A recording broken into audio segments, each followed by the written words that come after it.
నా కొరకు ప్రాణం పెట్టింది ఒక సర్టిఫికేట్ కాదు.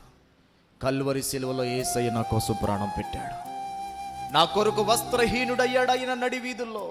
నా కొరకు చివరి రక్తపు బొట్టును కార్చాడైన. నా కొరకు సింహాసనమును వదిలేసుకున్నాడు ఆయన. నా కొరకు గడ్డము పెరికి వేయబడింది. నా కొరకు ఆయన ఉమ్మి వేయబడ్డాడు. నా కొరకు 1-40 కొరడ దెబ్బలు తిన్నాడు. నా కొరకు నడి వీధుల్లో అవమానపరచబడ్డాడు. నా కొరకు రక్తం కార్చాడు. నా కొరకు ప్రాణం పెట్టాడు. నేను అపరాధిగా ఉండగా నా కొరకు ప్రాణం పెట్టాడు. నేను నీతిమంతుడగునట్లుగా నా కొరకు తిరిగి లేచాడు. కనుక నీకు యేసు కావాలా, నీకు ఫలానా సర్టిఫికేట్ కావాలనే పరీక్ష కనుక నా ఎదురుగా వస్తే నేను ఖచ్చితంగా యేసునే కోరుకుంటాను. యేసు కొరకు దేనినైనా, ఆ సర్టిఫికేట్ అయినా, రాయితీలైనా, అవకాశాలైనా, రిజర్వేషన్స్ అయినా, ఆ ఉన్నతమైన లాభాలైనా అన్ని కోల్పోయి కూడా యేసు కొరకే సాక్షులం అవటానికి సిద్ధపడి ఉన్నాం. ఎందుకనగా యేసు కంటే నన్ను ఎక్కువగా ప్రేమించిన వాళ్ళు ఎవరు లేరు.